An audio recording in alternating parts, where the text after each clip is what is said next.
Chapter 6. The Party. After Black Friday, there was one massacre after another. Many people were killed.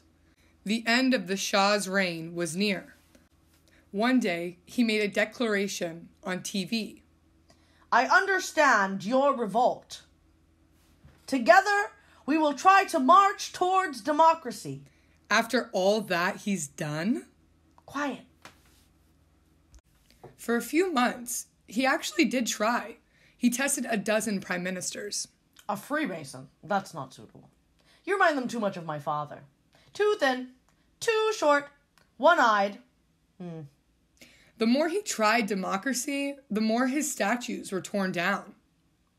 Pull a little more to the left. Then his effigy was burned. The people wanted only one thing, his departure. So finally, out, out, out! We will never forget you. The day he left, the country had the biggest celebration of its entire history.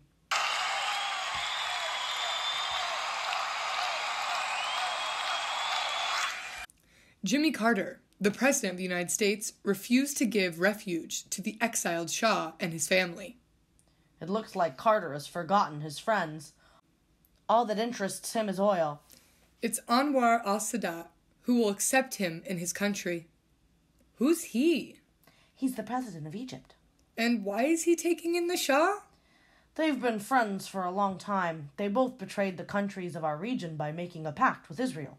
In any case, as long as there's oil in the Middle East, we'll never have peace.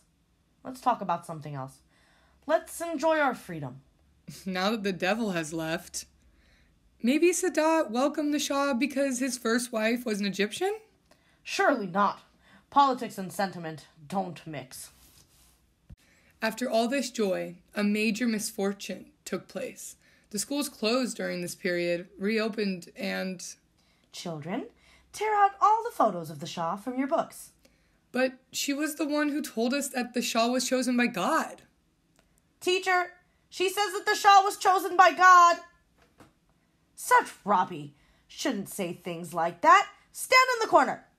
These strange phenomena were everywhere. Hello. Hello, dear neighbors. Hello. All those demonstrations were really tiring, but we finally succeeded. Look, a bullet almost hit my wife's cheek. Liberty is priceless. Oh? What nerve. She always had that nasty spot. If we weren't neighbors, he would have said she's a martyr raised from the dead. It is not important. The battle was over for our parents, but not for us. My father says Raman's father was in the Savak. He killed 1 million people. 1 million? Savak is the secret police of the Shah's regime.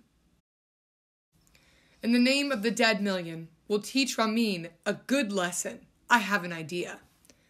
My idea was to put nails between our fingers like American brass knuckles and to attack Ramin.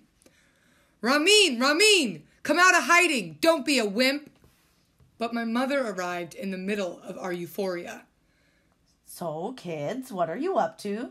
Margie found some nails. We're going to beat up Ramin! His father has killed 1 million people. So that's what you want? To nail Ramin? Get in the car. I have a better solution. Really? What's that? Where did you find those nails? In Dad's toolbox. What would you say if I nailed your ears to the wall? Wow. It would hurt a lot. I'll let it go this time. But don't do it again. But Mom, Ramin's father killed... I know. His father did it. But it's not Ramin's fault.